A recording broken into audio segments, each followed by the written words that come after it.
can talk to us. They can just type to us. And we're live.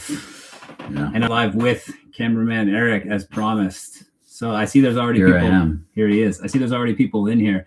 We haven't done a live since last year. First live of the new year. First live of the new year. And like I said on the thing earlier, it's just about no agenda. We're just going to hang out and chat. I did offer up some prompts to see what people wanted to cover more than anything. But as per usual, yeah, if you got questions, comments, drop them there in the chat. We'll be keeping an eye on the chat the whole time as best as we can. And yeah, happy new year to everybody, I guess, to start. The end of the last year, as I said in the Home Alone video, was great. Like, it was a great last few months, obviously, for the channel. I mean, we went from, it took us 3 years to get up to 10,000 subs.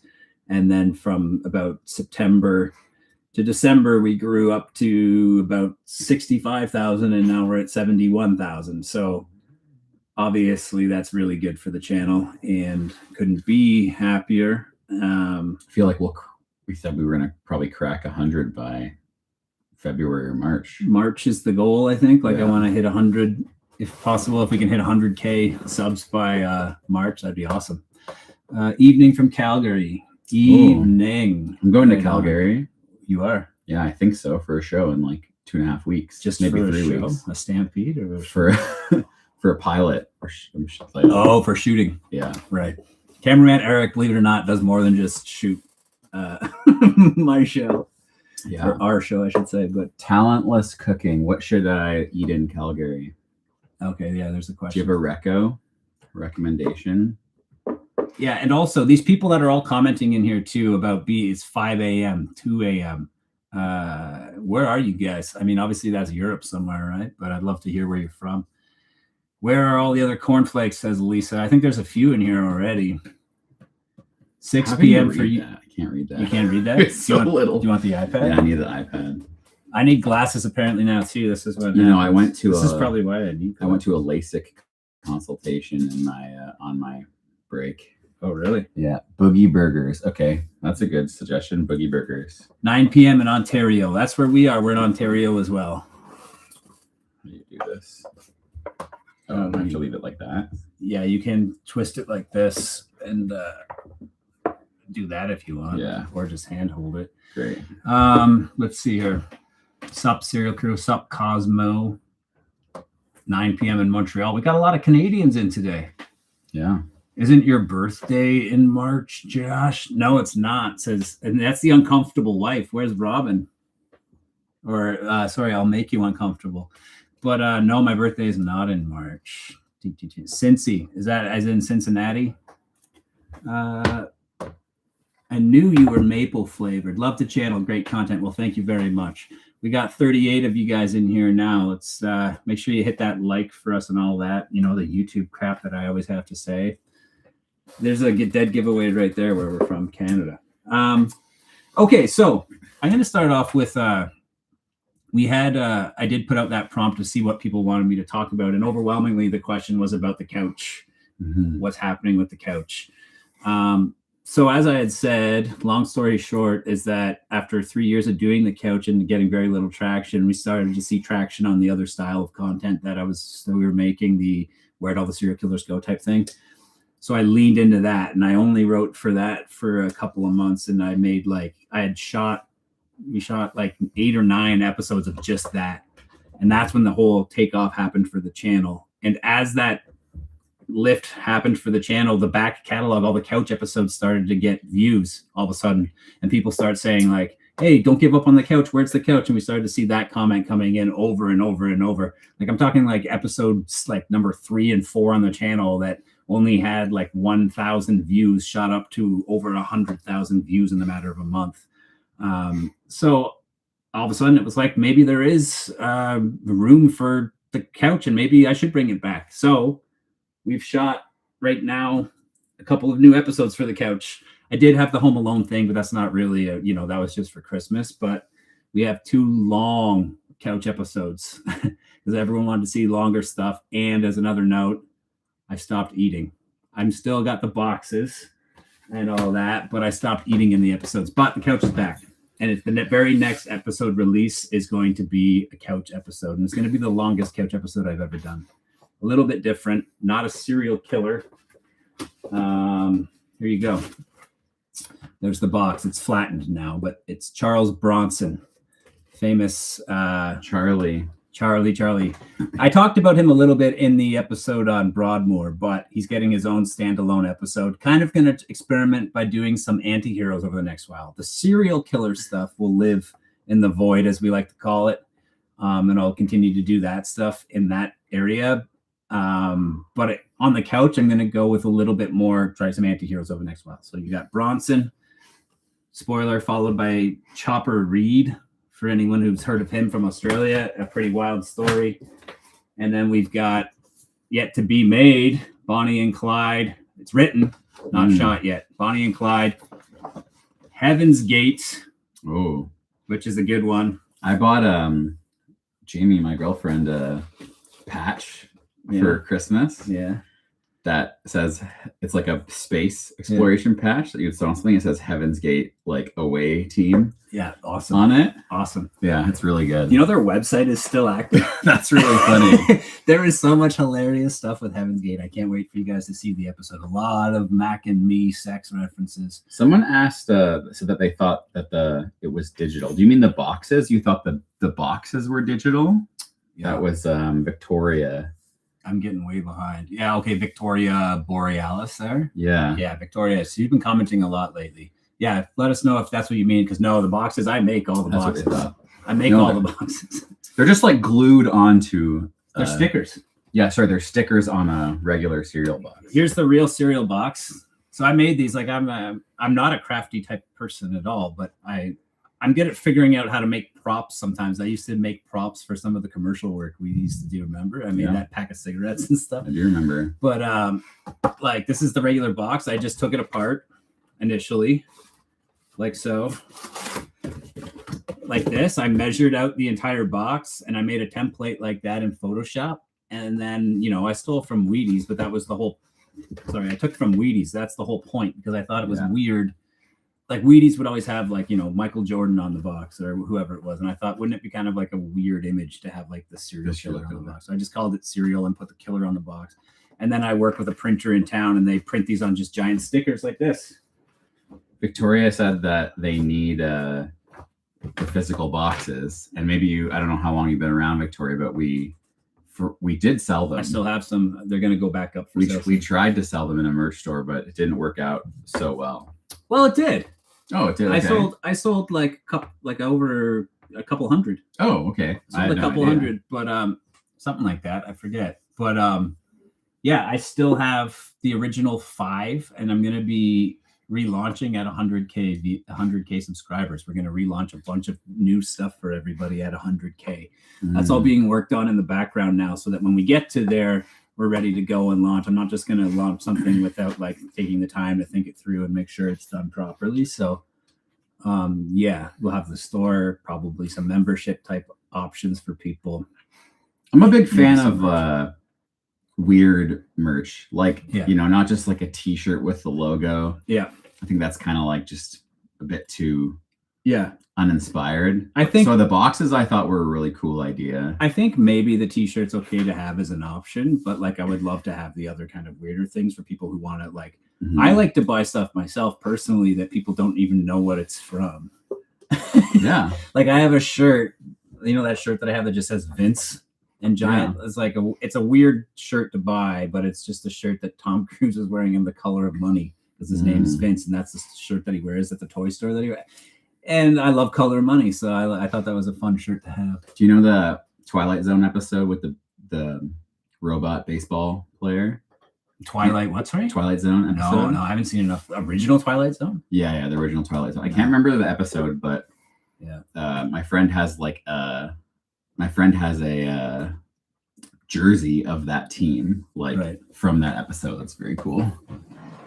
Yeah, that kind of stuff's cool, right? Like, I'd love to, like, remember what I did, and if you've seen the Robert Picton episode, it's the first episode that we ever did anything kind of different other than me just talking to the camera, right? I played bingo, remember?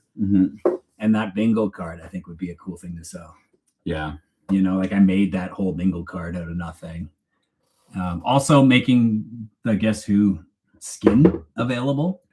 Yeah, like you could buy a skin kit and then you go and buy a copy of Guess Who at your local Value Village, and then you can, or at Toys R Us or on Amazon where I got them, and you can just reskin the game with my set, right? We got a lot of comments coming in. Let's see if we can catch up. Timmy's double. No, I can't double it anymore, man. I'm over 30 as lactose intolerance happens, right? So like nowadays I'm like a 2 almond milk guy, unfortunately. I miss the cream days. I worked at Tim Hortons all through high school, grade 9 to 12. Yeah, you made the donuts. I know. I've only heard the story 100 times. No, I did for a little bit. I was the finisher, they called it, which finisher. actually sounds disgusting. The filler. The filler. Yeah. I had to finish the donuts. Yeah. Hoboken Zephyrs. Yeah, that's it. That's the jersey. You're right. Your boxes are actually so cool. Well, thank you for that. Charlie Bronson is fascinating. I believe he is too. This new episode, I'm very interested to see how people are going to respond to it, right? Because I want to bring the couch back, and I want there to be room for the couch on here. But if they continue to tank, it's hard to. I mean, we teased it a little bit with the Christmas episode. Yeah, but it was like the worst performing episode ever. But I kind of expected that because it's Christmas. It's different. It is so far off. But the thing is about the Bronson episode is I'm editing it right now, and I'm really torn between like stripping it down like big time. Like to make it shorter. No, like stripping down the production that I put into the edits at times. I'm making it simpler. Like making it simpler, like long stretches where I don't have like wild music going on and I don't cut away a lot and stuff. So like I'm interested to see, like I could make this episode 40 minutes long. And I also have a version of it that's like 25. So I'm really torn. I'm kind of tempted to try the stripped down one because I just haven't done it. And like, why not? Right? Watch time's a big thing, and who knows? But someone's asking why we haven't done more Canadian serial killers. Well, I was gonna say because there aren't that many, but that's not necessarily true. But I've done. Who have we done? Paul Bernardo. Bernardo, Russell Williams. Yeah, Williams. Willie Picton, Robert Picton. Yeah. Homolka, which is obviously. Yeah, I think that's part of. Is that it? Magnotta. Luca Magnotta. I think that's it. But I mean. And we talked about Bruce MacArthur. Yeah, but that hasn't come out yet. Oh, that hasn't come out yet. Yeah. That's in the next Void episode. We true. shot that. Hey, I'd love to hear what you guys thought of the new look too. I think we should do since we're diverging from just serial killers and we can do cults. I think we got to do.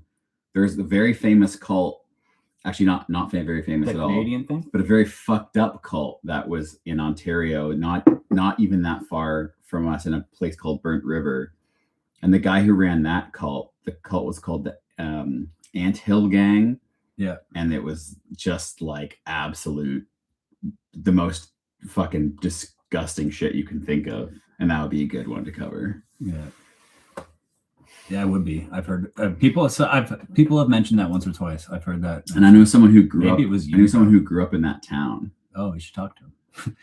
Lisa Smith says you need cornflake logo on some merch. I don't have a cornflakes logo yet. I should kind of come up with one. Yeah. Maybe a good cornflakes logo would just to be like something with the rooster from. Or to be like on purpose bad about it and use like the alphabets to spell cornflakes, because like then you can use like the cereal to spell the word. Okay, they're like, okay, yeah, like the, you know, I don't know. Somebody said somebody said no swings merch. Yeah, that swing set shirt that I made, remember? Like the shirt with the kid on the swing with the crosser, like the Ghostbusters cross thing. Yeah, that would be a good one to be merch for sure, and stickers for that too, I think.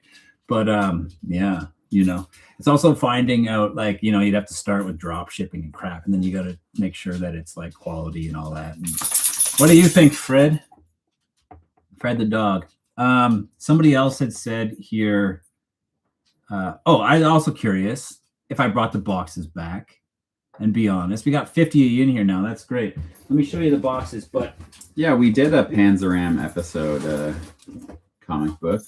Panzram? Yeah, Yeah. we did a Panzram episode. And check on the this channel. out, comic book. If you're saying something about Panzram, I just picked this up. Look at that. There's a title. Yeah, Butchering Humanity. his autobiography. This is probably, spoiler, going to be the first book as part of the Breakfast Cereal book club. Is this a first edition, you think? Yeah. It's a reprint. Oh, this is really poorly printed. So Yeah, probably. it's like the only one I could find. But the book club, me and some Where is he from? me and some people, he's American. Me and some people are going to Yeah. read that book together. But I'd love to hear your thoughts, people, on Connecticut, DC, Baltimore. what you think a fair price for boxes would be, right? Thinking, okay, you can name it in American dollars. That's fine. I'm Canadian, but I'll show you what I have. So initially, I made 5 different boxes. Thank you. TLAC donated $4.99. What is this in loonies? That's a good point. 5 loonies. So I made 5 Wow. boxes initially. These are actually manufactured by a real box company, and they did an awesome job. They feel like you could stack these. They come flattened, but you fold them out. You could put these in the store, and you would not. They would look like they belonged there.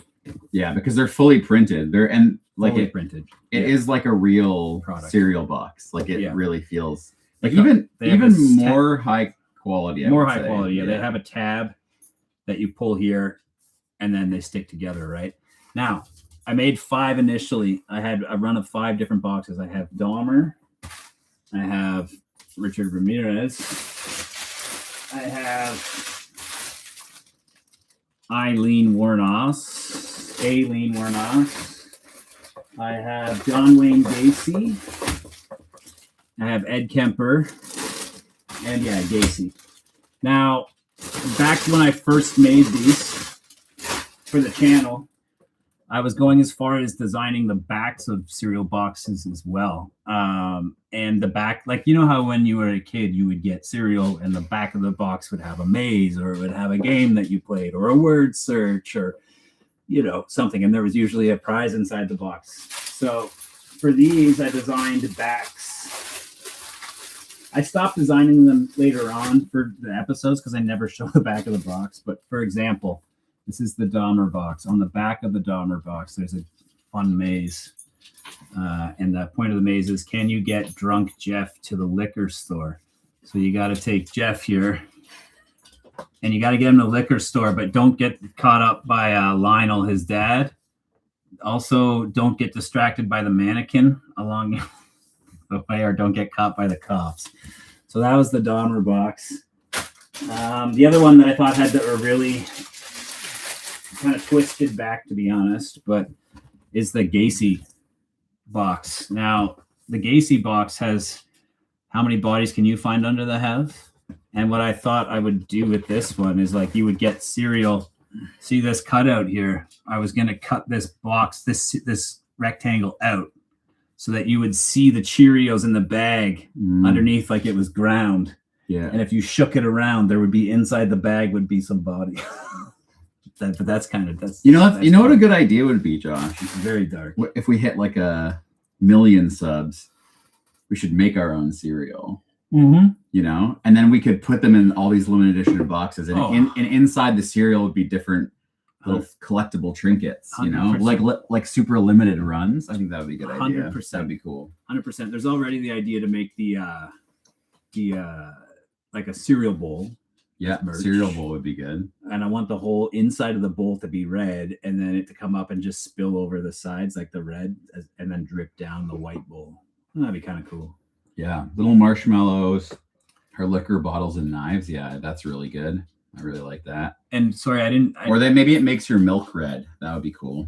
I didn't shout out enough. TLAC98 gave me $4.99 in here. Thank you so much. Absolutely not necessary to do such things, but it's very helpful, of course, and we really appreciate any donation there through the chat. Like, oh, Magic Spoon. yeah, I already thought of that. That's a great idea. I remember those from when I was a kid. There's still, you can get sponsorships now. I've talked to them. To Magic Spoon? Yeah, you can join their like affiliate program, get your links and stuff like that. And are they into our kind of? I don't know. Are they a kids brand or? They're not though. They're not. People Yeah. buy it. Yeah, let's catch up on some comments. Love to see an episode on serial killers that work together in groups. It's interesting that you say that because I feel like I don't. Obviously, there are like duos of killers that are very often men and women. But are there other killers that worked in groups that are like serial killers? I don't know if they would be serial killers by the definition, because usually Like mass shooters or something. Yeah, like something like that, right? Or almost like that's almost like terrorism practically. Because like serial killer usually is trying to satisfy some sort of deep, like personal, psychological, or emotional, or weird, fucked up void. The Chicago Ripper crew. Columbine, but Columbine aren't serial killers. It's a mass shooting. Yeah, remember that. If you're curious about the difference between the mass shooter and the serial killer, I did a whole episode just on that because we heard that a lot in the comments. It was like, serial killers just became mass shooters instead because they could get all of their kills done at once now. Folding spoon like a pocket knife. Yeah, that's a good idea. That's a good idea too. That's actually a pretty cool idea. Like imagine like if you could make the metal part of the spoon like collapse on itself a little bit too, kind of like a fan, so that it could fit like a knife, and then you pull it up and it like fanned open and you had a spoon. Don't try to take it on a plane. The Ripper crew, or the Chicago Rippers, was an organized crime group of serial killers, spree killers, mass murderers, cannibals, rapists, and necrophiles. Good old necrophiles. To be honest, though, this sounds kind of just like a cult. Like I get, they work together or whatever, but I don't know if one guy's a leader.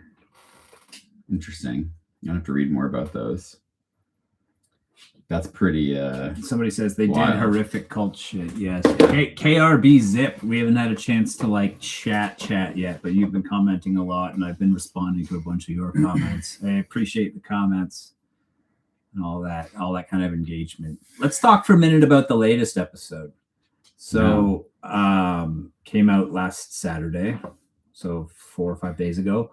It's doing quite well for the channel. It's going to hit 50,000 views very soon, which is awesome because we had a couple of clunkers kind of back to back before that.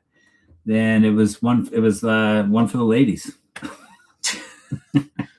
It's called "Where Did All the Female Serial Killers Go?" kind of, and it's about if we're doing this whole thing, and every time I released an episode, people would say, "Hey, where are the female serial killers? What's going on there?" Like, it's all men, blah blah blah. So I thought, let's look into that and see if there was like the same kind of peak in that late 70s and 80s. And it turned out that it wasn't. Turns out that their peak was back in the 50s.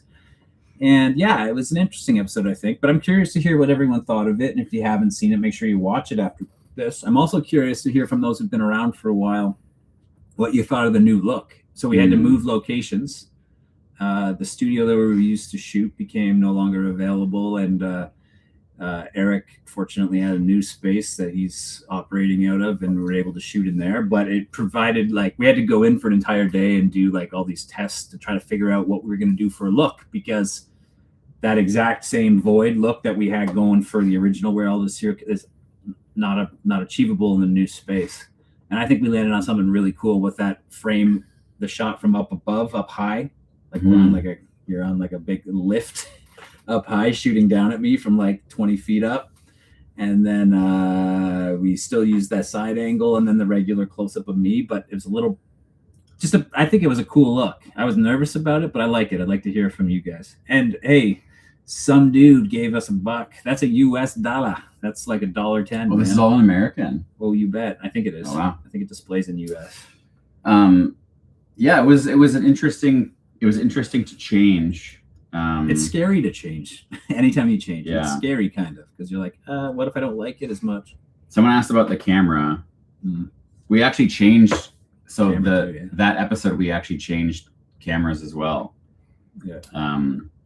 So it looks, I don't know, maybe if you can pick up on it. I mean, I think it looks better. Yeah, it definitely is a bit of an upgrade for sure. Especially the when you see the couch content, I think the couch content, because we do it on a green screen, which is not a secret, the new camera has a lot more information to help capture that. Yeah. What do we shoot on? The new stuff is being shot on Sony Burano. It's not a fish. Sounds like a fish. It's a city in Italy. Is it? Yeah. Sounds like a fish. That's because he's like Barracuda. Yeah. And the old stuff was shot on Canon C70. So yeah. You know what? I've been telling people the wrong camera. I think I was saying Canon C300. Well, same difference. The Oh, new is it? C300 and the C70 are the same Yeah. Okay. cameras. Yeah. Yeah, I liked it. Looks good, says Dynamite. Thank you. The new look is cool and has great atmosphere. The difference was why I asked about what camera you used earlier. Okay, cool. Well, now Yeah. you know. Now you know. So, what does everybody think about the couch? I know I've got a lot of I think a lot of the original fans and a lot of the people who would attend a live, let's say, are more kind of leaning towards saying yes about couch, right? That's what I'm thinking. I'm thinking almost like the couch haters. We're not going to get them in here. Yeah. So it's kind of it's a bit hard to, the interesting thing of it all too is there's a part of me that thinks that the couch has a better, in some ways the couch has a better opportunity for growing a more loyal and a more community-based group of people. I don't know, in a way, than the Where'd All the Serial Killers Go does. I love doing both. I really like doing the Where'd All the Serial Killers Go style too, as well. A few people have told me sometimes you'll get a bad comment, right? And I try my best never to respond to the bad ones, but once in a while I do. And somebody can't help yourself from time to time. From time to time, but sometimes it happens so rapid fire. Today or yesterday, somebody was on my case about talking too slowly. And I was in the middle of responding to that person all angrily typing. And somebody else immediately was you got to talk fast. And I was oh my God, maybe I should. And somebody was telling me how to pronounce, how to speak. And I was that's just literally how I talk. So maybe the videos aren't for you. Go watch Mr. Beast. That's what I said. Yeah. Hey, KRB Zip, toss us $5. Appreciate it. Thank you so much. I like your serious dark chair vids and the couch. Get a better humorous chair ones, too. The chair is it's quite fancy if you could see that it's in its Who said entirety. get a better chair? Something. The Uncomfortable Wife. Oh, the chair that I use for the Where'd All the Serial Killers Go video is a classic, actual vintage mid-century modern original piece that I love from the What 60s. if cameraman Eric is the Zodiac? He bought me a Zodiac I'm not shirt sure the just time. the other day. I'm not so- sure the timeline Lines checks out, but Is Eric secretly How old 75 do you years think I am? old? He's using Just for Men in his beard. yeah. Josh, when we had the old studio, the chair lived at the studio, and every single person that came in there commented on how much they liked that chair. Yeah. Several people were that is an amazing chair. Where'd you get that? And Cool. I just happened to find it. It's a really nice chair.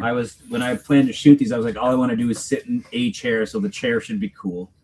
So I searched on Facebook Marketplace for I like mid-century modern type MCM type stuff, so that's what I searched for. Sit next to the chair on the couch.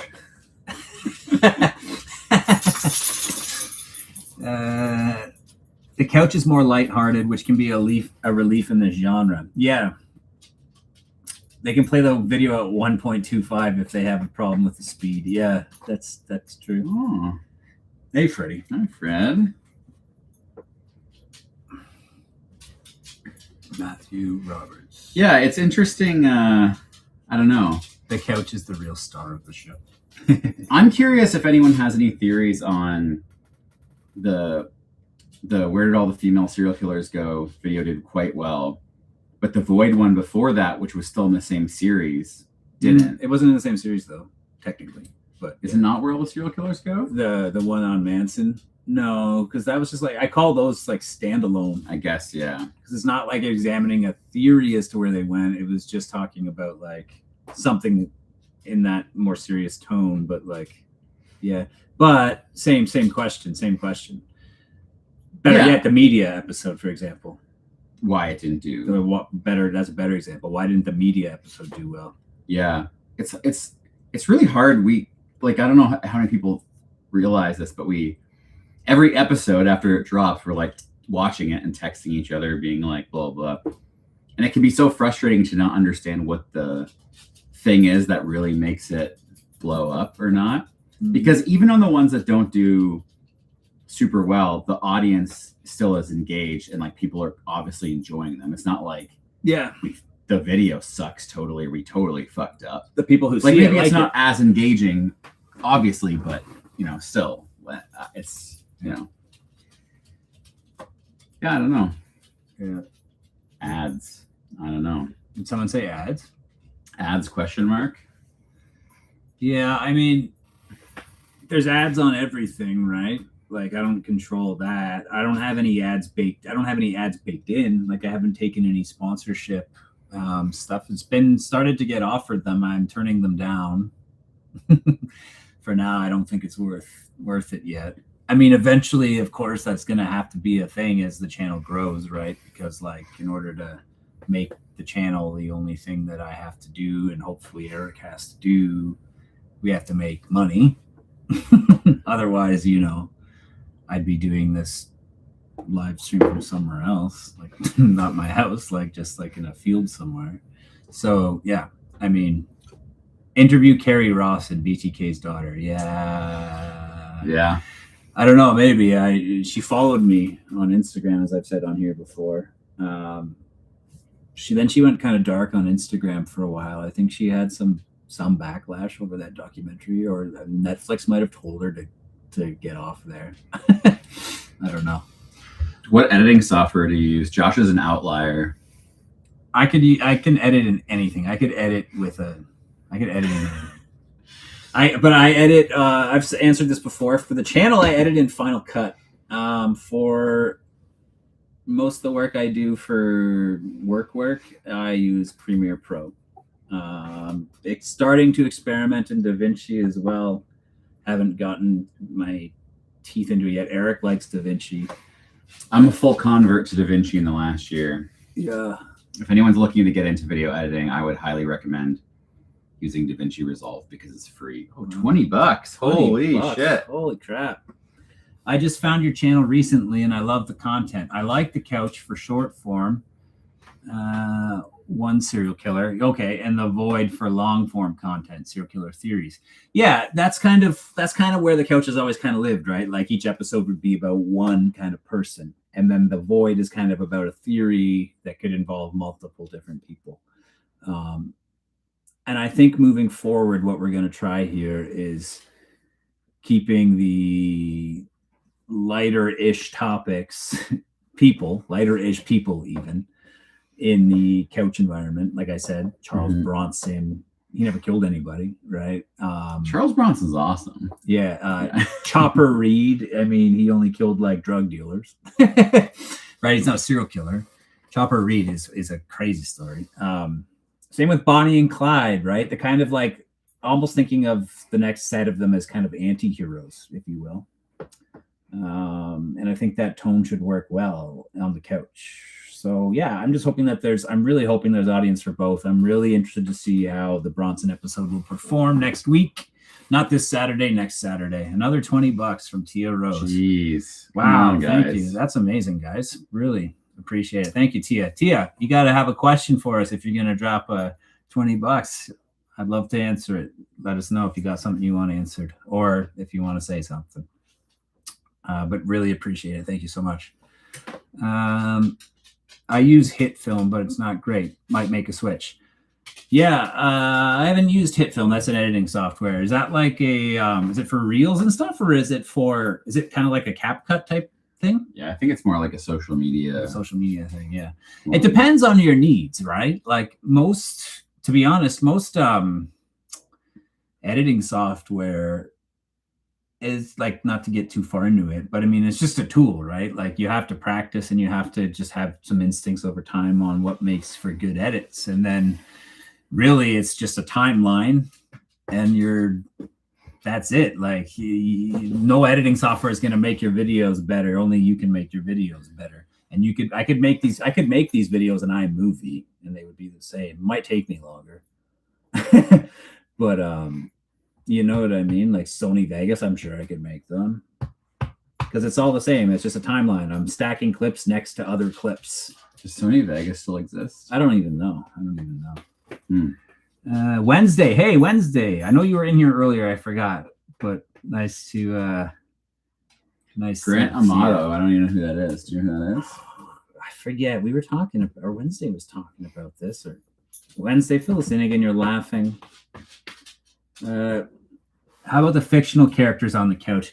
Yeah, you know what? I'm gonna do the dog on the couch. That sounds bad.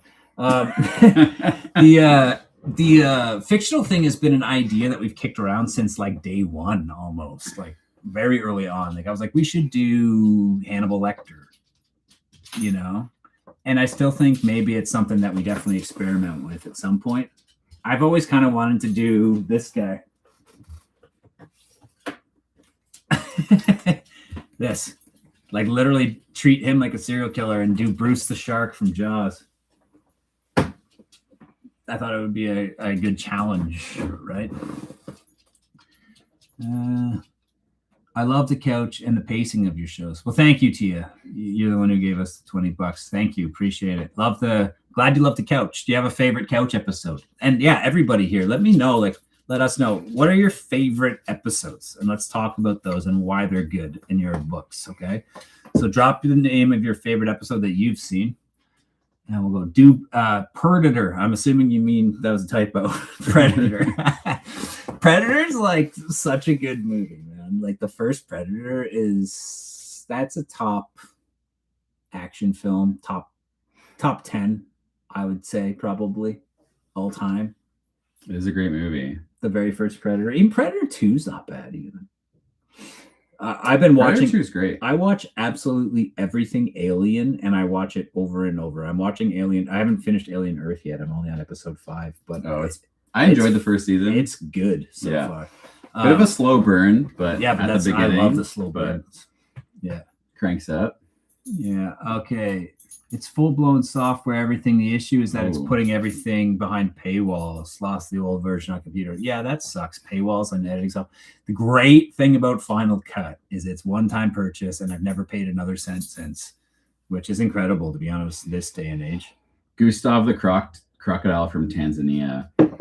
You know what? That's actually a fun idea because there's also a tiger from, I think. What are we talking about? Someone suggested it.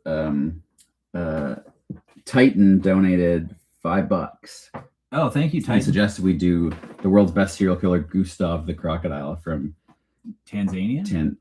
Tanzania. Who's that? I don't even know who that is. Well, I think it's like, I don't know, but I'm assuming it's one of those animals that's like infamous for killing people. There's this tiger from maybe Bangladesh, India, Sri Lanka. I can't remember, but this tiger has like good kill count, like 400 confirmed kills or something insane like that. Whoa! And they eventually did hunt. No, they killed it. It was old. They hunted it down. Bigfoot. Yeah, Bigfoot's an awesome episode to do. And you know who I put on the box? Harry and the Hendersons. The Beast of Gavaden. Yeah, that's the tiger, right? One of the other podcasts I listened to did an episode on the tiger, and it was pretty good. Bigfoot's got me thinking Bigfoot would be fun. Bigfoot would be really good. Have you seen Harry and the Hendersons? Yeah, of course. Yeah. So when I was a kid, I think I've told this story on here. That movie scared the crap out of me because like that scene, they hit him, and then they get him off the side of the road, and they put him on the top of their station wagon, and they're just driving home, and he's like covered by a tarp on the station wagon, and then he puts his face down over the windshield and screams. Yeah. To this day, it's like I don't remember being that scared. So I was like, you know what? I'm gonna watch that, see if it holds up, if it's terrifying. And I watched it again now, and I was like, Oh my god, that scared me. Like when you're a kid. Well, right? you're a But kid though. It's hilarious. Let's see what else we got. There's the Insurance Sisters from the Victorian era that killed lots of people for money, but my favorite is BTK. I liked seeing how goofy he is instead of the serious tone. Oh, you're talking about the episode you is your favorite, yeah. Yeah. Instead of the serious tone describing what he did. Yeah, BTK always, yeah, as I've said a million times. I'm working on a new episode that I'm writing right now. I haven't shot it. I haven't even gotten it all down on paper, but I want to call it something along the lines of the scariest kind of serial killer or the scariest type or something like that. And that's what it's going to be about, is that kind of guy. Because that's what scares me the most, that type. Like a BTK type? The type that's like, he's a dad. He's Hiding in plain sight. Hiding in plain sight is the scariest fucking thing. Not Richard Ramirez to me. Not even Dahmer. Sorry, but like the guy who's like supposed to be like almost like, not that BTK was a pillar of the community or something, but like Yeah, but he was yeah, active guy. yeah, in he's his, like worked for church and bylaws, stuff active too, in his right? church. He had Yeah. like 2 kids. There's always photos of him hiking with his kid. Like that's the scariest shit to me. BTK, even the new guy Gilgo, Lisk, Long Island Rex. Long Island Circular, yeah. That guy is scary. I think he's gonna. I think it's. I mean, alleged, I guess, but. How about the tigers from the movie The Ghost in the Darkness? Never seen it. You seen that? No, What's your shirt today? it's a band. What's it say? Bootlicker. Bootlicker. Sounds like a skinhead band. Whoa. Christy CC, love y'all's channel. $20, black Damn. card. Thank you. What do you love It's about it? rolling in. I love it. What do you love about the channel? I love making them. You know, that's the thing, right? Like a lot of people have said, wow, how did you keep going for 3 years? Right. And whatnot. And it's just because I was having fun. Like I like nothing more in the world, honestly, than editing for the most part. Like it's like my very favorite thing to do. It's never felt like work yet. Once or twice it has, but like it's just been fun. And usually I have a lot of fun, especially when I'm editing. I get into a groove where I'm like, I find something that's working and I think is like working well or is coming together nicely. And it's very exciting. It's an exciting feeling, kind of. I also can't believe it's been 3 years Wednesday. Yeah. Yeah, it's been more than that now, right? Yeah. Because I mean, we started. Didn't we do the first one in the fall? We shot in the summer, and In the summer. we didn't release until November 12th, but we shot in August. So I mean, and then I shot my original test video in like the beginning of July. You never put the test video out, eh? No, I will at some point. That would be a good That'd be a good number. 100K fun thing to put out for members. I don't test know. Maybe video. hold that for like a minute. Is it you cut the full thing? I cut the I full. remember entire watching episode. it. I remember watching it. I haven't watched it in a long time. It would be interesting to see because I think I've gotten better. I mean, I should hope I've gotten better. Otherwise, what do you do? I think, to be honest, speaking about the couch edits, for just the production, it's definitely improved, like polish, but I don't think it's gotten like better or worse. I think we honestly hit the ground like. I think my 10. performance. Your performance has gotten better for sure. Yeah. I wonder if anyone else has any thoughts on that from the very beginning. Like, Yeah. I think especially like a lot of people, just to like add this, the amount of times we have to do the takes and stuff. Well, not anymore. Not that much. That's what I'm saying. Yeah, It's like way less than it used to be. Yeah. And even there's like less things that get screwed up during the production and stuff. So, Yeah. And keeping like, I never wanted to be on camera. I never liked doing anything on camera. I was nervous and awkward and didn't want to do that really. yeah. I've said that a bunch of times on these lives. Like I had a casting call out. I was trying to cast. We had someone in mind to. And then we worked do with it. him. We hired him for something else, like 6 months ago. And then I told him that I was chatting with him, the guy. Yeah, it was the guy from the commercial. pregnant. Yeah. Yeah. Victoria's asking if you memorize it. No, he uses a Oh. teleprompter. Oh, you're giving away the secrets. Is that a secret? No, there's no way I could memorize it that much. You know what I mean? Like it'd be crazy. I think using a teleprompter is a skill, It is a skill. and it's like a hardcore skill. And I think the biggest thing you can do to make the teleprompter look real is don't look at it all the time. Yeah, you have to be, You have to break from it and come back. having done this for like production for so long, like the people who are great on teleprompter are able to read the block that they're in, but not just like read it line for line. No, Yeah. like get a sense of what it is and then Yeah. look away. So, I mean, I've been writing like almost everything. I didn't write the couch episodes coming up. My brother did. But I do stuff like I'm very familiar with them by the time I'm sitting down to do them, because if I've written them or if my brother's written them, I've read through them all multiple times before, I'm gonna go. So that helps with the teleprompter too, because it's not news to me what's coming, you know what I mean? Comic books in cahoots. The Hart brothers racked up between 39 to 50 bodies, including their own infant child. Jesus. Ugh. 1797 to 804. Cover them, maybe. Maybe. Are you a comic book fan? I'm a big comic book fan. I'm currently making my way through collecting all of Amazing Spider-Man, the original series, 1963 onwards.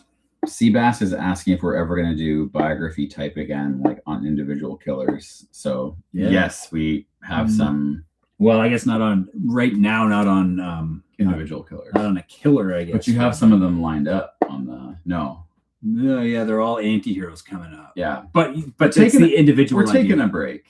It's the same format though, right? And it's talking about the wildness of the case of Charles Bronson is the next one, for example, right? And it's on the couch and it's with the box and it's with all of my big band of music. What's your favorite episode you made so far? I have too many. To be honest, I think the best episode is Bobbit. the Bobbit episode, and it's like totally the undersung hero. And also, did I do anything?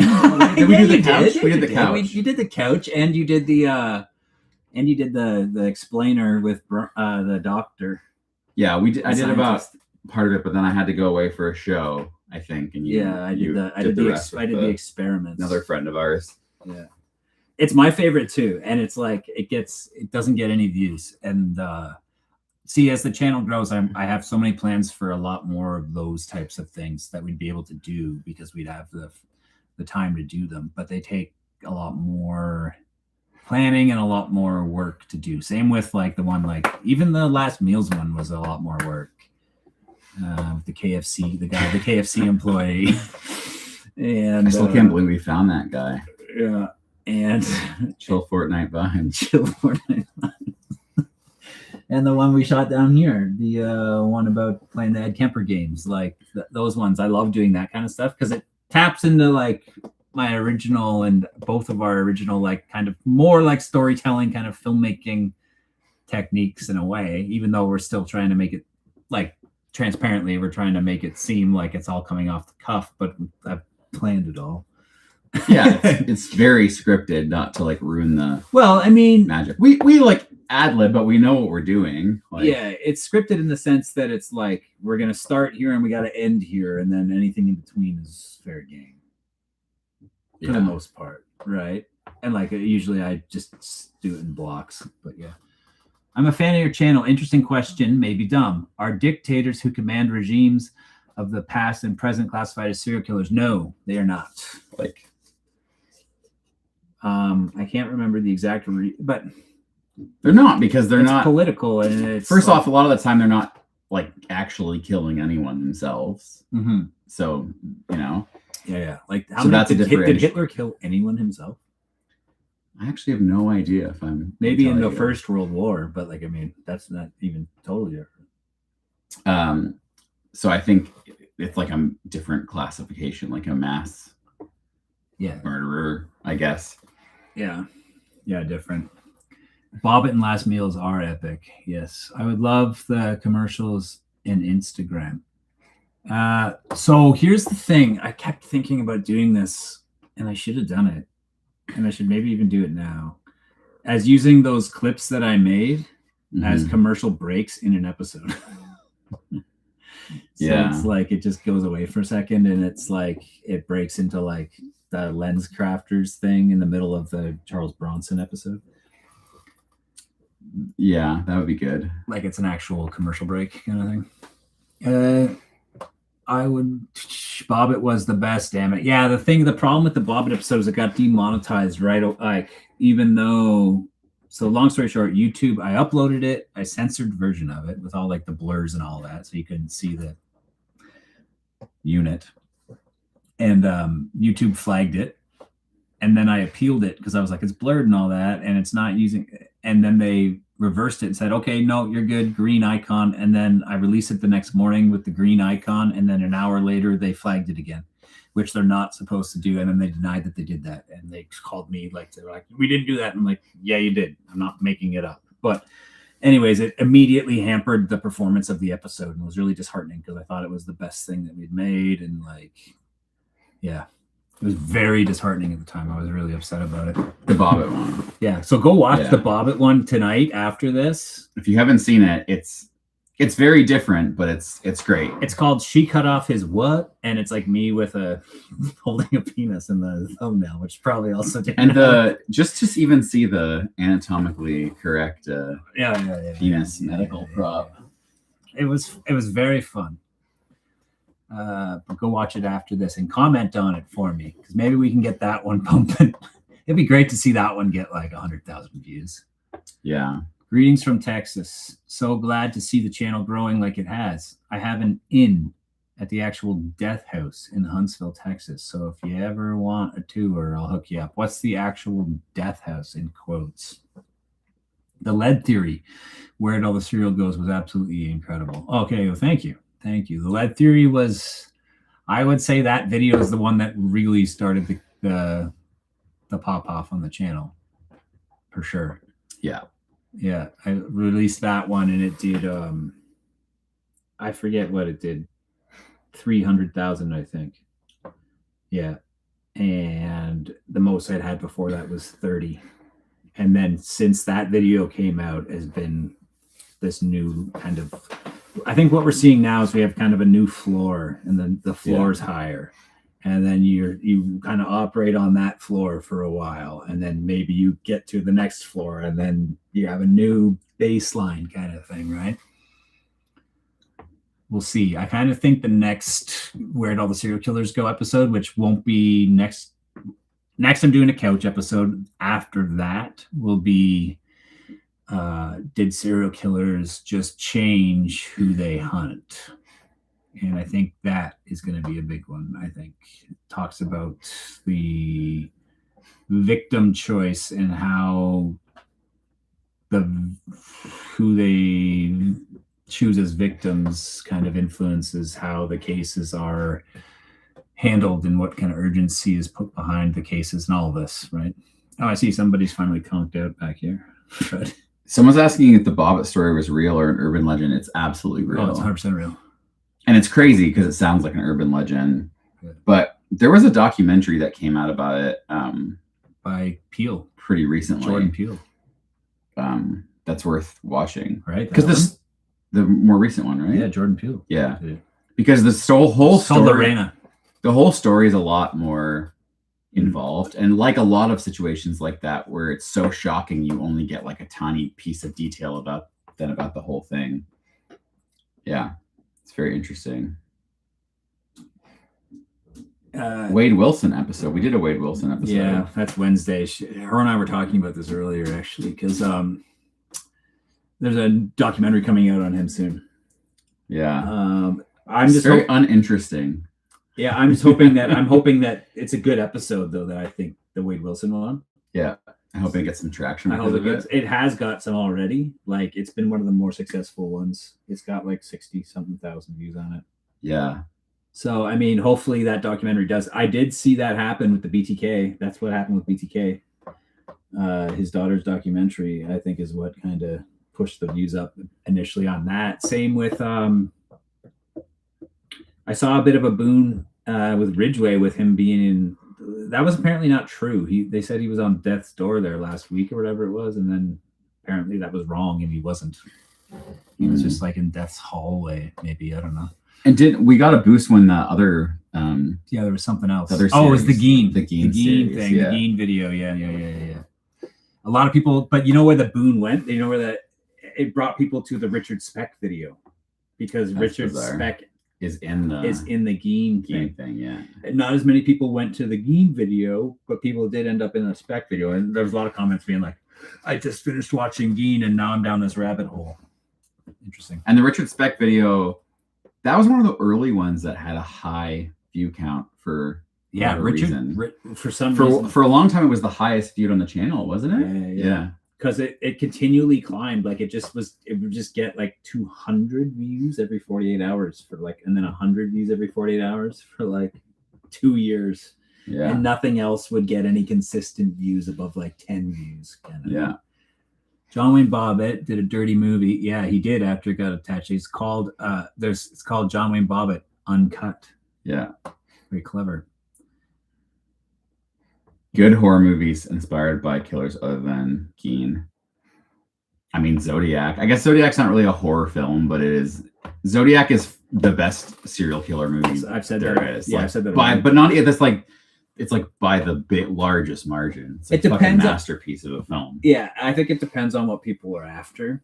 It's not a horror film though. Yeah, and I think I think a lot of people think like serial killer film. Oh, I want to see like slashing and blood, and like you're not getting that in Zodiac, but you're getting like it's the best movie about a serial killer for sure. I think. Yeah, it's very good. Yeah. Oh my God, there is one scene in it though. It's like the most graphic scene like all time, in my opinion. Like I cannot watch it. I have to look away when he stabs them there's like that couple Yeah, by the river or whatever it is. Ugh. it's very visceral. It's incredibly graphic. I don't know. I can't handle that. It's too much. Any videos on fictional killers? We haven't done a fictional serial killer yet. Yeah, we talked about that earlier today. Even Yeah. we got 61 in here. Eh? Make sure you hit the like and the love button or whatever. Can we hype this? I hit it myself. I haven't done it yet. There we go. No, we haven't done a fictional. I don't think ever. Have we done anything? The only things that I've done have Die Hard. Die Hard, kind of. Yeah. I guess and Home Alone. That's it. I did the swing set thing kind of in a way, like is like a parody in a sense of like a PSA. David Fincher is a genius. Yeah. Yeah, he's Big very time. good. Very good. Even, you know what? I just rewatched Alien 3 again. It's not bad.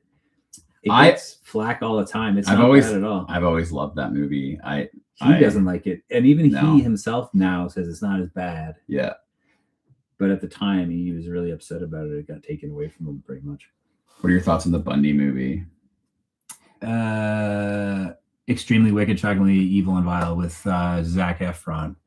Yeah, I did see it. I thought it was pretty good. I can't remember. Really. I think it suffered from wasn't it a series or was it a movie? Was it a movie? I thought it suffered from the like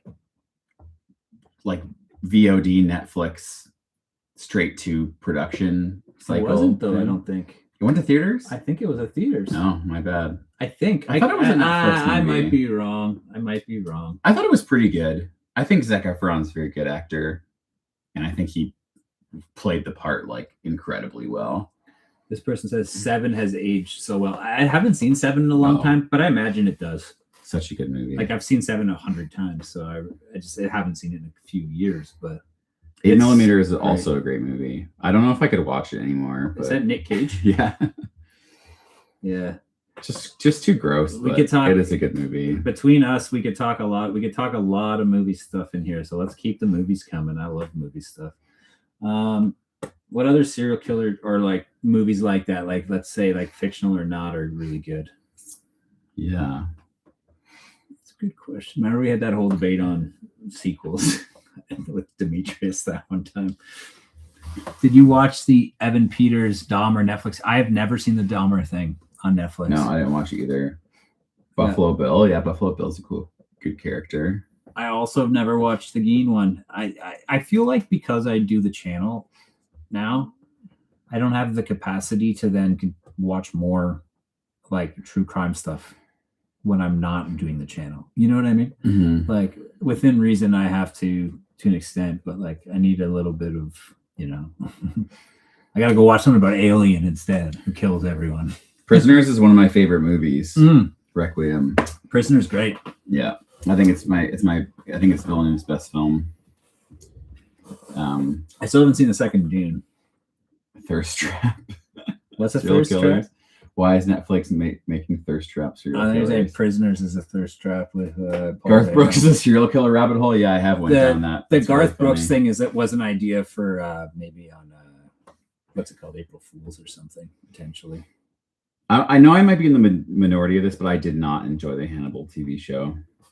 I saw a little bit of it. I think it suffered from. For your next streaming rental, thank you. I think it suffered from the smartest guy in the room syndrome, which I think Dexter also suffers from. But I think Dexter crosses the line into like it's cheesy enough, so it's like acceptable. I feel like the Hannibal series, there would just be so much stuff he would do that was so like logistically impossible that I would just be kind of like, I don't know, I just get really sucked out of it. Dexter's only cheesy enough in hindsight, though. At the time, Yeah. it wasn't thought that way. You know what I mean? Maybe it's because I only watched it like after it had Yeah, me too. ended and Long stuff. after it ended for me. But Mads Mikkelsen is that's Yeah. who plays Hannibal. Yeah, Yeah, he's yeah. fucking phenomenal. Like it's very good character, or good execution of Did it. you guys watch Barry? Yeah, Barry is one of my favorite. I haven't finished it. I loved it so much. You know the one episode where he like there's that really big long shot where he's like running on top of the gas station and he jumps off and he gets on the motorcycle and oh, so good. So good. I'm going to show you guys one other thing that since there's less than 50 of us in, I'm going to show you these. They're going to appear in a new type of content that I'm working on. I picked up these magazines. The original True Detective magazines. And I'm going to do a new type of content where I kind of literally just go through the magazines with a top-down camera because they're so crazy. They all have wild covers. Probably going to get his hang up was, you can see it with women. Hang up. This one. Yeah.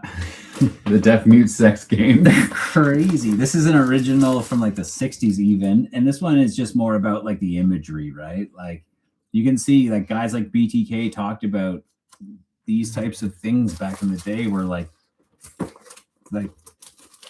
material for him essentially, right? I don't know why not, but apparently you can't. You can't kill a virgin for trying to you. Yeah. And this, like, imagine you're just like, this is like, these were like on the newsstand at like freaking your grocery store. Imagine you were the guy who laid those covers out. Like this one. Yeah. Look at this one. Like also like you know that you didn't do that with on a computer then. So that was all like block printed layout. Like yeah. a lot of work went into those. Yeah, man. So yeah, the content, I'm just gonna like, there'll be long form videos, but I'm literally gonna just go page to page inside these. There's a lot of text, so we'll see how figure out how it works, but I'll be in some kind of weird place. Top down shot at me, and then just kind of talk the way through the magazine and see like what the heck is up with Caribbean Zip wants to know when we're gonna start seeing those. Probably after the next batch is out. Yeah, I don't know, like potentially we depends on schedules, but like the good thing about them too from like from my perspective is the edits won't take me nearly as long because I just want to, and I'm not going to script it, so it's going to be very free form, long form. You can put it on, you can hang out, watch it, or you can go and do something else, leave it on, come back, take a look while you're drawing, while you're doing whatever. Who knows, right? But like, yeah, it'll give me some content to help me, because like these other episodes take me a very long time to edit. I need some other content that's still good and great and is not sacrificing quality, but it's also simpler. And I think that's a good one to try out. Okay. Someone's asking if we have a podcast. No. I always have that not argument, but people will call it a podcast from time to time. The show, like, but I'm like, it's not a podcast really. It's a show, kind of more so, because like a podcast to me, I don't know, is either it's scripted and it's just audio, or it's video, but it's like free form completely, like a guy and they're holding the mics, and it's like me and Eric sitting here like this. I think if we ever tried to do like a, like a spin-off podcast, we'd have to have a really unique concept. And I think it'd have to be like interview based and something that's not already like, there's just so much, it's so convoluted already in true crime. Like it's so saturated. It's hard to find the right thing. One thing, I'm not really interested. One thing I am interested is bringing back more Guess Who, which is similar. I would say that's podcasty. That's podcast. I think the Guess Who interview style idea is like a perfect 10 out of 10. Yeah, especially both episodes I thought were really good, actually. Rachel, that was a comment. Somebody asked if we went on a date. That was in the comments on this live, asking me to answer it, and said, "Did you end up on a date with that person, or are you? And if you're married, sorry for the rude question." And yes, I am married. I did not go on a date with her, but yeah, I mean, we played for 2 hours, I think. 2 hours, and then I cut it down to 20 minutes. Same with the one with the psychic, with Rebecca, the psychic. I think it was 2 hours that we shot that, remember? It was long. It was long. But that's what it takes, because like those are completely unscripted. I went in with some ideas for kind of setups that I wanted to try to take them down certain roads, but like I had not told them that, and like sometimes I didn't get what I was hoping I would get back from them, so it was really hard, to be honest. But I think they came out good. And I had been speaking with John Wayne Gacy's lawyer, and she was interested in Death Row Lawyer, right? Death Row Lawyer. She was interested to come to play, maybe. So that's a good one. And just recently, one of the guys from Jackass reached out to me on Instagram. You never told me about this. He's one of the new guys. So which one? He's not like one of the original big guys. Yeah, but one of the new guys from the last film. Yeah. Which one? The huge guy? Yes. That guy's awesome. What did he message you? He loves me. Really? Yeah, he loves the channel. He wants to come and be on Guess Who and all that stuff. His name's Zach Ass. Yeah. He's like, he's got some, dude, for sure. What the fuck? Yeah. For sure we should be doing this that. guy. This guy? Yeah, man. He's so great. So he said, dude, I just stumbled across your YouTube. Now I'm addicted. Your videos are so good, like leaps and bounds better than these other true crime channels I usually watch. Anyways, just wanted to say I'm stoked I found your YouTube. And then I said, hey, man, thanks so much. I'm stoked you found it too. Huge fan of Jackass forever. Put a lot of work into the channel. Only recently, after 3 years of hard work, has it started to tick upward a little. And then I sent him the Guess Who and said, let me know if you ever want to come play Serial Killer Guess Who. I'm always looking. And he said, yeah, dude. And totally, dude, would love to play. So where is he at? He's Cali. I'd have to fly him out. Yeah. That's the thing. Worth it. Well, the channel makes some money. I can just, if people donate some money in the chat, I can put it towards a plane ticket for that guy and fly him out, and we'll play. He's a big true crime fan, so we can play true crime. Yeah, that would be cool. We can play Guess Who. Play Guess Who. Yeah. Someone asked earlier, I'm going to find it. Oh, saying Loaded Lotus said we get a lot of views from covering current investigations. This is something we have talked about, and we don't know how to exactly... Current investigations? Yeah, like current things. And I suggested a while ago it'd be good to do like as one of the in-between pieces, something like that. But yeah, like almost like a TMZ like news. We can all stand around with big sippy cups. Like news thing, like running down like what the serial killer like news of the week is. I don't know. I think we have to think about how it would work, because I agree with what you said, Loaded Lotus, that like there's something to be said there about doing the like. Here's what I think it is. Current things. I would think that that's like a thing that we earmark as something that we do once that we're able to be doing the channel full time, because we'd be like, then it would just be like, Monday morning, we would shoot the thing from the previous week or whatever it was, and then I would release it on Tuesday. It would be a simple format. You know what I mean? Like, yeah. And then we could be building the next one, or that would be somebody's job to be writing the next one as the week's going, and we could release them weekly. There's a little more podcasting type thing too, Yeah. right? But that's hard for us to do right now because we both have jobs, right? Like, well, kind of, yeah. We have other work we do. Yeah, we have other work that we do. We're fortunate in the sense that we can make our own schedules for the most part, especially me right now. But someone said, what about that serial killer in Toronto that was just caught, but already died before getting arrested? I'd never heard of this.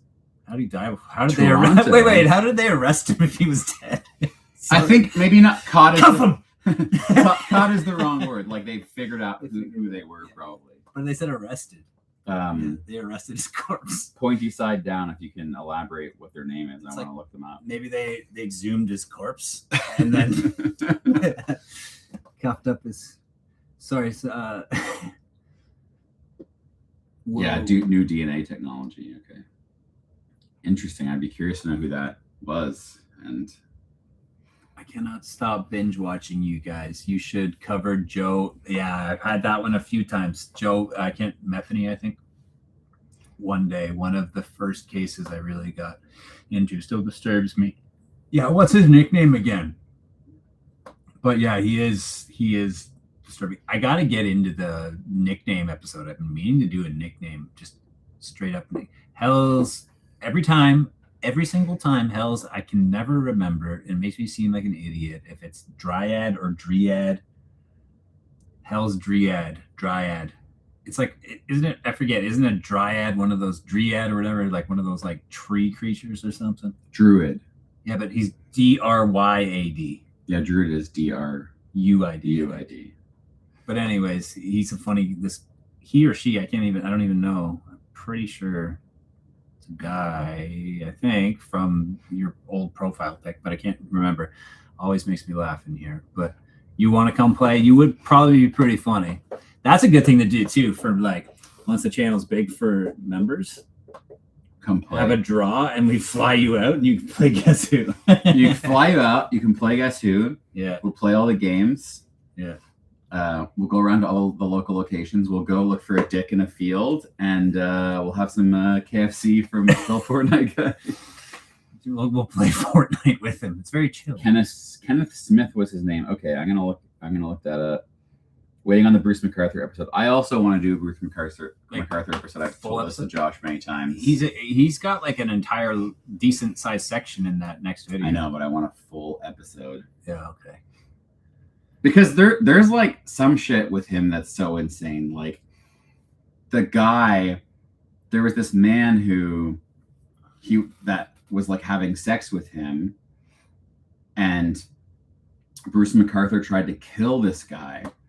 And this guy is like was like a deeply closeted dude, like very like blue collar working class like guy. And like it clearly took a lot for him to like run to the police and be like, "Hey, I was having sex with this dude in his van and he tried to kill me." And all of that, the cops still like fully ignored him, and they gave him like his name, the license plate, everything, I think that Bruce MacArthur is just like be a good episode. Yeah. Guybrush McMurray says, "Love your channel. I love how polished you are. You read your script so insanely well for a small channel. I at first thought you were a spin-off of the Weird History channels / network. Great stuff. Thank you." Yeah. The polished look of our channel is in good thanks to Eric with his cinematography skills, but it's because both of us we didn't start we've been working in video or film related stuff for years each, and decided to make a channel together, right? So we didn't have to figure out how to do videos in order to make a channel. Yeah. So We have had that comment sometimes where people somebody thought we were think we're like industry plants. yeah, somebody thought we were a Netflix plant. Yeah, the channel's too good. This Looks is just a too slick. Netflix plant. Netflix money. Yeah, I wish. I get the comment a lot too. Even today, somebody commented on the thing, how many people they wanted to know how many people work on post production for your episodes. Just one. Just one. Yeah. The dog, Fred. Yeah. One person in production and Yeah, one person literally in post. lately it's for my brother was around for ages and he's back writing again because we're doing more couch stuff. But for when we're shooting and stuff, it's just me and Eric. Eric's doing the he's got 3 cameras going. He And I have to control runs the the teleprompter. teleprompter and he monitors the sound, and then I just sit on the couch or the chair and do my thing. And then I take the cards home, I dump them all, and I start editing. But like I've said a bunch of times on here, we shoot in batches. So like to make it worth our while and our time and whatnot, we'll write for months. While I'm editing everything, I'm writing the next stuff and editing. And then just before I run out of stuff, I usually have like 1 or 2 episodes that I haven't finished editing. We go back and we shoot like 6, 8 more episodes that I've written, or my brother and I have written, and then we rinse, repeat. Ideally, I should be further ahead than I am. I have never been more than 1 ahead. I'm not even 1 ahead right now. Like I literally have nothing complete right now. I'm like halfway, 3/4 of the way through my next episode that'll come out next week. Yeah. But I'd love to be like already done that episode and working on the next one. But I'll get there. I just need to get ahead quick. Is your brother a serial killer? That's probably pretty likely. Yeah, we haven't seen him in a while. I haven't actually laid eyes on him, and well, I mean, I have video chats with him, but I haven't seen him in 2 years. I don't think. Yeah, it's been a minute, eh? Well, I think he left. He moved overseas like a I couple. thought he came back for a visit, He was back for a few months, but that was 2 years ago. but yeah, because he was away for the longest time, and then he came back, and he was back for a few months, and then he's been gone again for 2 years. Wow. He hasn't. Yeah, he's been gone. Honestly, you deserve a Netflix show. Let's be real. Thank you, Wednesday. More people on the team doesn't always mean a better end product or productivity. Someone Yeah. I mean, I think No, 100%. for us, it's less about that and more just like if the channel made enough money Yeah. to support both of us, then this could be our job. Yeah. And then we'd have a week of time every week to do it, you know? and I wouldn't have to shoot in batches as much. I mean, if it was our full-time thing, I would still probably shoot a couple, but like I wouldn't be shooting like 8 in a row and then waiting. And I'd have the option of like I get down to edit and I'm like, it'd be really good that I didn't think of. Oh, let me add that in. Yeah. But now we're kind of like, it's like I'm locked in from the minute we leave for the most part. I mean, I'm actually going to shoot a little piece for this Bronson thing, but I'm just going to use my phone. Okay. Insert. When I talk about his training methods I say that I tried the shadow boxing outside. I'm just going to use my phone and shadow box in like a pair of underwear in the middle of winter under the lights. What do you Fine, take my money, $5. Thank you, low rad. That's amazing. Thank you. That's $5 closer to bringing our jackass friend out. Guybrush McMurray wants to know what we do for day jobs. I mean, this, but just other. Yeah. For 15 years, I've worked in like film, TV, video production, commercial video production. So that's what I do. Yeah, me too. For the most part, for quite a while, I worked for Eric.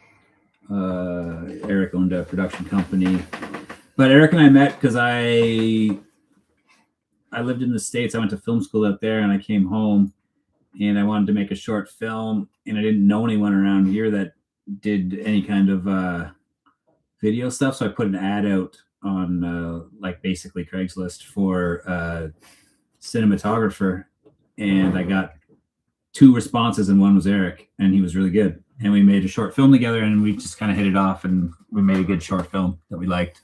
And then we made a bunch of other short films together. And then Eric had a production company. They hired me, and yeah, we've been working together on stuff kind of ever since. Yeah. I think there's like right after you left our company was like the longest stint when we didn't work on something together. But Yeah. other than that, I feel like it's been at like the longest time it had to have just been months. We Like, did I do- feel like Oh yeah, we did do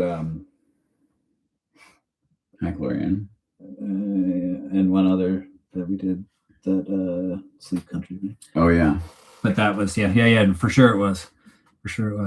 Let's see. Wednesday, thank you for Grant Amato research. Wait, you didn't tell us who that is again. I keep thinking it's the guy from On Cinema at the Cinema.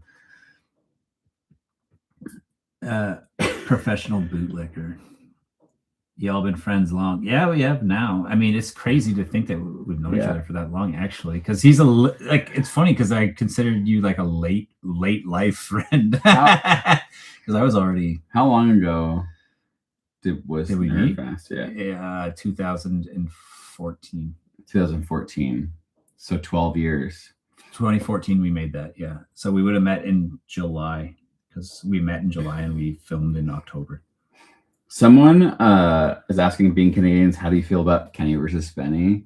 I loved Kenny versus Yeah. Spenny. It was one of the most best pieces of Canadian television content ever made. I wonder if it holds up, how well it I've holds heard up. that, like, from a lot of people who know them a lot more intimately than me, that they're pretty unhinged, like, legitimately. But yeah, like Spenny's like a really, really legitimate kind of like bizarre human. But I love that show. He's playing bars now, like music. I just saw That's a thing. weird. I Is it music for sure? Yeah, he's Because playing. I know they would do tours where they would like. I just saw a thing with him the other day. He's playing in some bar in Ottawa, coming up, selling tickets, Wild. playing guitar. He a fun, really random anecdote. When I was in college, I worked for Xbox customer support at a call center, and I got a call. No, I didn't get a call. Sorry, I had to call back customers who were like having ongoing problems.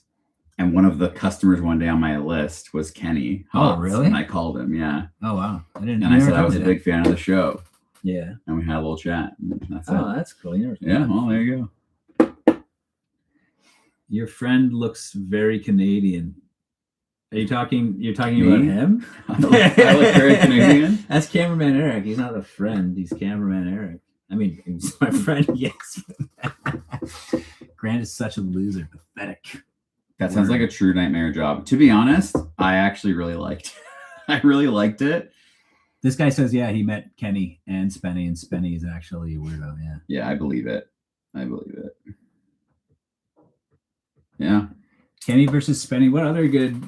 Kenny versus Spenny was great. The other one that was really great when it first came out and was an excellent show for 2.5 seasons was Trailer Park Boys. Yeah, it really went off the rails though. It's total garbage, but like for 2 seasons, it was insanely good. And then it all went downhill when they introduced that puppet Conky. But I remember I felt like it was a secret. I happened to come across it. I was pretty young even then. Like, well, not that young. 19, I think, 18. But my girlfriend at the time, her mom's boyfriend was watching this show, and they were like waiting for it on Sundays. And like I didn't have any clue what it was. Wow. I was like, what is this thing? And it felt like a secret. And then like it blew up. And now it's just total garbage. Someone said Tom Green show. Yeah, original Tom Tom Green's stuff. having a resurgence. Did you know that? Yeah. He's back in Canada. He lives not He far went from and here. bought a farm. Yeah. And now he's like doing like the social media like farm Yeah, thing. he's very relaxed and everything. Yeah, he seems very chill. Yeah. One of my I favorite. watch his stuff now. Do you remember Sexercise? One of my favorite Tom Green bits though was Undercutter's Pizza. Do you remember that? Yeah. he would trail a pizza delivery guy, and then he would bring a blank pie with him, like a pie with just sauce. And like when the pizza delivery guy is trying to get his pizza, he'd be like, hey, how much does he want for that pizza? I'll undercut it. I'll give it to you for $5 less. He's like, what do you got on there? And he had a tackle box with him. He'd open it Yeah. up with all the toppings, and he would like try to like replicate the pizza. Got chased away with a hammer. One of those. My dad lived in that first trailer park. Really? That's cool.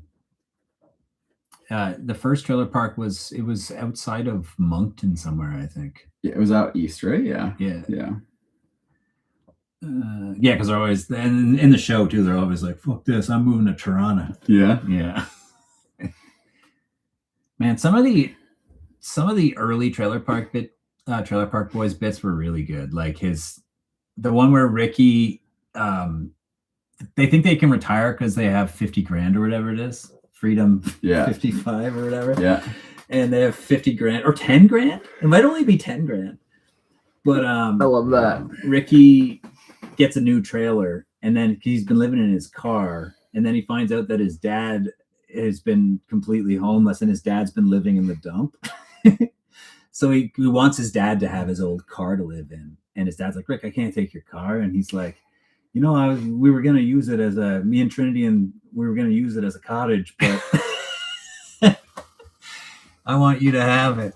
It's a cottage. The idea of using the old burnt out car as a cottage is great. Yeah, people are the Red Green Show. The Red Green Show. I feel like that doesn't hold up. Do you remember the worst though? My parents used to love it. It was called Royal Canadian Air Farce. Yeah, of course. I would watch it with Your parents? my grandparents Sunday nights. when I was a child, when I was over there and I wouldn't understand anything. It was supposed to be political and stuff. Do you remember Yeah, how it's like political satire. do you remember how they would end every episode? They would shoot the cannon. A rubber chicken cannon, and Yeah. people would just lose their minds Yeah. with laughter because they would just like put up a picture of like Jean Chrétien and then shoot it with a rubber chicken. Yeah, I'm a big Nathan Fielder fan. I've been a fan even like not to be that guy, but I was a fan pre Nathan Pre for Nathan You For when You. he was on This Hour is 22 Minutes. He has some pretty good bits on that show. Yeah, you're- Nathan Fielder is the. If you're is the best. interested, KRB Zip, Nathan Fielder was part of this crew of comedians in Toronto, and a bunch of them have a podcast called Evil Men.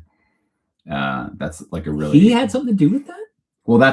He was never on that podcast, but that's his like crew of comedians. Like Oh, you I know how didn't know that. comedians always have their little like crews Yeah. and they do stuff together. Yeah. So Chris Locke and everyone, they were part of that Ah. Nathan Fielder's crew. Yeah. But yeah, Evil Men, it's like a comedy podcast. It's Yeah. 3 Toronto comedians that were part of that Nathan Fielder's crew, and it's really good. I'd recommend it. Yeah. I would love it if you do a couple of those couch videos. It's been a while. Next episode coming out is a couch episode. There you go. There you go. It'll be not this Saturday, but the one after. SCTV, yeah, SCTV.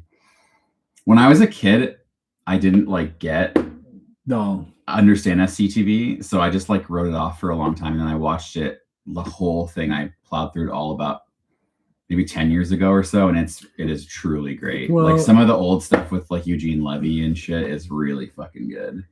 Me and my girlfriend love you guys. Keep it up. That's awesome. Thank you. I think I really love British television, like 8 out of 10. 8 out of 10 cats.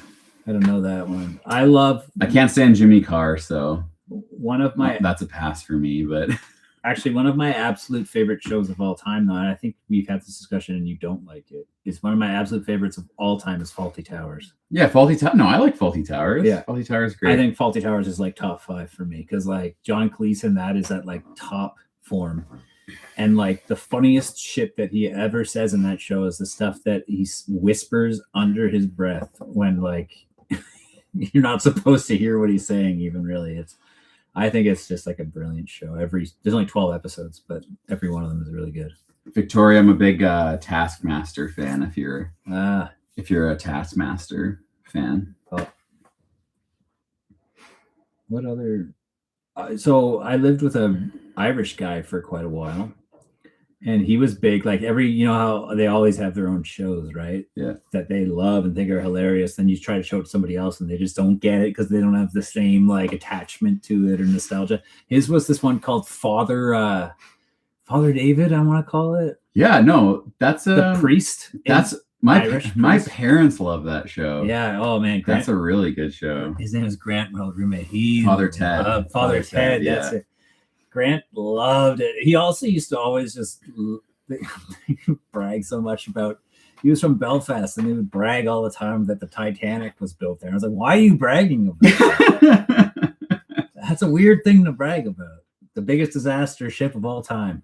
But yeah, That's funny because I was literally telling Jamie today how I went to the Titanic Museum in Belfast. Oh, really? Yeah.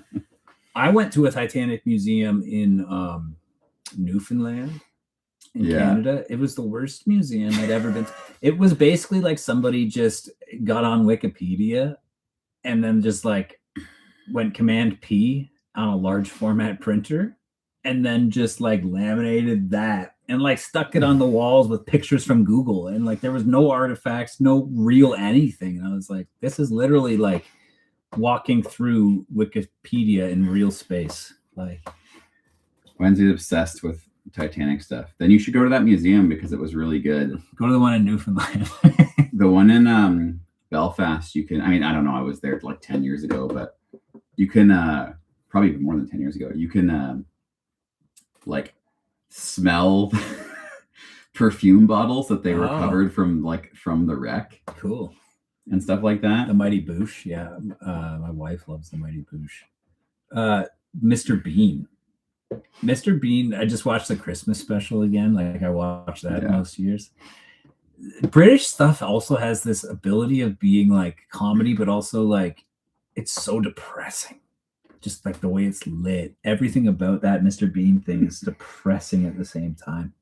The My little daughter loved the the- turkey on the head though. I think there is literally nothing funnier than in the Mr. Bean movie when he reveals the Whistler's mother painting and he's redrawn the face. I think there's nothing funnier in the entire world than that. Did you see the real life version of that though, where that woman in Italy tried to touch up the Jesus painting Yeah. that was like thousands of years old? Well, not that, but Yeah. whatever it was, and like just annihilated it. It's like one of those situations like where you start doing it and you're like, oh shit, and then you just try to make it better, but you just make it worse. When I was a kid, one year for Christmas, we had just moved into a new house that my parents they're really excited about this new house, all these brand new carpets, all this. And I got a model Starship Enterprise that you put together. You know? And it came with the paints or whatever and those little model paint things. Oh yeah, I used to have the circle model paint thing. Yeah, I just had one red. It was for like the cherries on the back of the thrusters or whatever. And my mom was like, don't try to open those paints without us. Just wait. I'm going to be in the shower after. I'll help you with the paints. It's like, I can do this. So I tried to open the paint and I couldn't get the lid off. And I finally got it, but I shook it. And the red paint goes on the forest green carpets.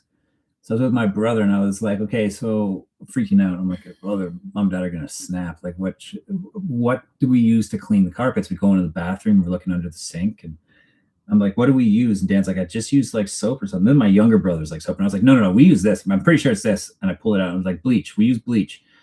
And my brother's like, I don't think you use bleach. And I was like, yeah, you use bleach. And then I just took the bleach, opened it up and dumped it on the carpet. Oh, Jesus And Christ. got a scrub brush and started going in big circles. And I was like, it's working. And then right on the top of the stairs in our house, this huge patch, I killed it. Oh my God. Uncomfortable wife asks if I drink. Yes, on occasion, sure. Oh, it's Eric with a K, folks. It is with a K. Eric. Yeah, but then not that you. Wednesday's asking if you watched The Chair Company. I certainly did. I haven't seen it yet. I knew you would ask me that when I say. I loved it. I always thought Q was a serial killer. Yeah, Q from Star Trek. I'm assuming Q was a good character, right? Also from Breaking Bad. At least you tried. These are all the comments coming in about the Bleach. The bleach. Yeah, man, I really fucked up the carpet. Do they have to make a new carpet? Put a new carpet in, or just leave it? I think my parents were so maxed out on buying that house, having that I remember my mom saying recently, like they were so maxed out we didn't have curtains and they couldn't afford to get curtains, so they just had to get like a almost same color green, like little mat And put a pat. Oh, and just set it on top. set it on top. Wow, yeah. For like that's how it was for a couple of years, and then eventually they tore the carpet up anyways to get new stuff put in. But the carpet killer. I'm assuming your wife does all the cleaning, Josh. Well, I've learned since then. I was only like 9. Yeah. Q from Breaking Bad. Yeah, Q from Star Trek played the girlfriend of Jesse Pinkman in season 3. His dad, the air traffic controller. Yeah, that's Q from Star Trek. I wonder if TNG. I heard it doesn't really hold up. I honestly think it's just if you're a fan or not, because I don't really think it held up then. ever. But if you like that, being corny though, when I was if you like that thing, then you're gonna like it. I mean, I always liked it. Yeah. But all right, we're gonna give her another 10 minutes and then call it. We've been going for an hour and 36. So yeah, back to the channel. We tangent, but that's what I love. I want that. Let's see what else is in store. Okay, so yeah, Jane's dad. There you go. For the channel, we've got coming up, like I said, Charles Bronson on the couch is next. Long episode. Followed by, I'm going to do the episode on victim type, vulnerable communities, essentially. Mm-hmm. That'll be in the void in a couple of weeks, followed by either, depending on how the couch performs, either another couch or another void. And the other void episodes I have in the works right now are already shot, are one on the history of true crime. Go all the way back to the friggin' Romans, and make my way from like Roman times through medieval times, through the turn of the century, through like Jack the Ripper, through the turn of the century, through like the 30s and 50s and 80s and 2000s. And then one on whether or not true crime teaches people how to get away with murder, which I think is kind of an interesting idea. And then the other couch episodes that are shot already is just another one on Chopper, but then we got a couple others in the holster too. So lots to come. Mega Freebird, you don't have to worry. We definitely got you covered. What did you say? Talk about Bronson's workout book. Yeah. I've always wanted to do a standalone episode on that too, where we go through the Bronson workout minus in some graphic detail the solitary organ section. But yeah, his workout book's pretty awesome. We should do this more. So Mega Freebird, most of the time I do it every Wednesday, if not every other Wednesday night. I just took a break for the holidays there. So stick around. I always like do a community post in the community tab on the channel that says, hey, going live. Make sure you hit that like right now before we get out of here too, guys. But yeah, I'll be waited for my plane ticket with bated breath. Dating one of the OG members of Heaven's Gate. Really? And they go around teaching people about Marshall Applewhite still. Really? That's interesting. Hilarious. It's hilarious. There's some really good stuff in that. Heaven's Gate is so cool.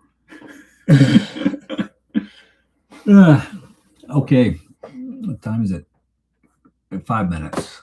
Any smoke them if you got them. Final questions. Yeah. Solitary Fitness. I own the book too. Yeah, it's good. Yeah. Any book recommend? Well, I'm looking for like books that are actually written by the bad people. I don't want a book written about the bad person. Like something they wrote. Yeah. And not Mein Kampf. I was, Yeah. I was literally about to say, have you heard of? Yes, the book club. The book club is starting with Panzeram. And I thought maybe I could do a solitary confinement or solitary fitness would be a fun one to just do a reading with like 4 personal trainers. Or what about ex-cons? For the book club? Yeah. Yeah, true. Or what if we went to a prison? I thought about that, but I don't know if you can. It's very hard in Canada. Is It's- it? I mean, I actually don't know how You hard it can is. if in- you're gonna like go and play guitar and talk about God. They let you do that. You can, but I know some people I know a couple people who have volunteered in prison, even like low security ones, and there's quite a process in Canada to do it. Yeah. I don't think they're gonna let us in there for our funny YouTube channel. Yeah. Hey, can we come in and make jokes of things? Yeah, probably not. Okay, folks. We're gonna call it. Anyways, always great to chat. Thank you, KRB Zip. Always great to chat, Josh, and nice to see / meet you, Eric. Join us again. Yeah, it's been a Take good one, care. folks. Really love all the engagement in the chat. You guys kept it great. Kept it moving. Yeah, and we'll see you not this Saturday, but next. I might even have another live before the next. Oh yeah, the video. OJ book. That's a good one. If I did it, Yeah, that is a good one. yeah. That's a good one. Thank you. Who do you read that one with? See, the book club. Well, you'll see. I don't want to give too much away. I still got to find the right people, but yeah. Okay. Ford Bronco owners. Vintage Bronco enthusiasts. That was a thing I wanted to do for a while in the studio too. Somebody pitched me on the idea of serial killer cars, and like it was James, the guy, James. Yeah, I got a story to tell you about him. He wanted to like bring them in to the studio, like bring in like the very Volkswagen that the model that Bundy used. Yeah, that's I mean, you could go for a drive in them. Yeah, I'd have to drive and talk. I'd have to figure out something to do with it. Yeah. But, yeah. Okay, folks. All right. Anyways, we'll see you. I had to eat something in the video, right? Okay, take care and